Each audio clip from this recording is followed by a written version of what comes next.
Reverend Father in God, we the church wardens of Rangiātea, on behalf of the parishioners and all the Māori people present, greet you and the Bishop of Aotearoa, His Excellency the Governor-General, and all our Pākehā brethren.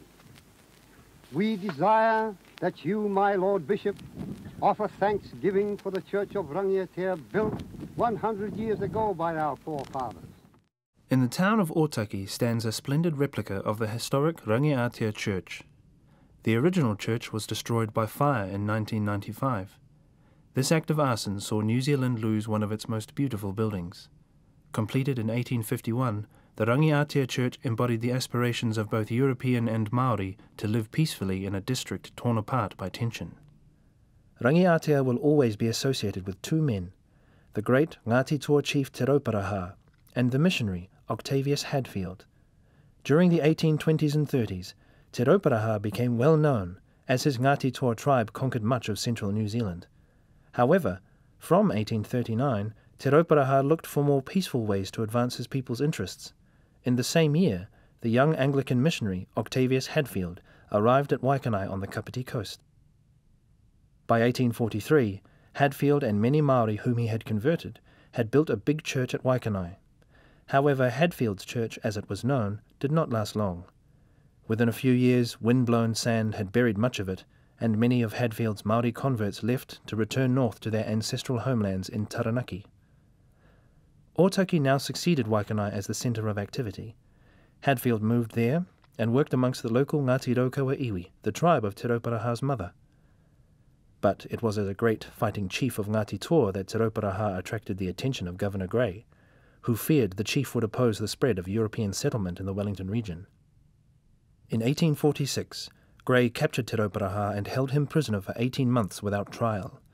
On his release at Ōtaki in 1848, Te Rauparaha thrust his sword into the sand and stated his vision for the future. "Come, take this weapon. I no longer survey the land. I shall survey the heavens. Build a church for us all." Te Rauparaha's vision matched that of Octavius Hadfield, and together they built the church.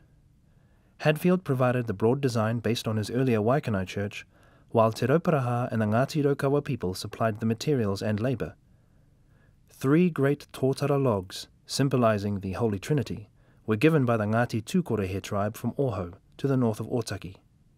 These became the centrepieces of the church's structure. Another neighbouring tribe, Ngāti Wehiwehi, donated a handful of sacred soil from the ancestral Pacific island of Rangiātea, the name given to the church. Soon after construction began, ill health forced Hadfield to leave Ōtaki.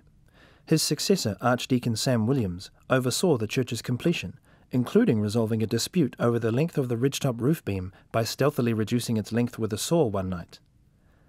The exterior of Rangiātea resembled many Anglican churches, austere and largely devoid of embellishment. However, on the inside, Rangiātea resembled an ornate wharenui, or Māori meeting house. The ceiling was decorated with kōwhaiwhai, or traditional Māori rafter patterns, and the walls with tukutuku, decorative wall panels. The standard church fittings such as altar, communion rail and pulpit were ornately carved. This, perhaps the finest Māori church in the country, displayed the best of both Māori and European design and style. News of Rangiātea's destruction by fire in October 1995 shocked the nation. It was some time before the arsonist was eventually imprisoned, but within weeks of the fire, plans were made to rebuild a replica of Rangiātea. By 2003, the new church had been completed.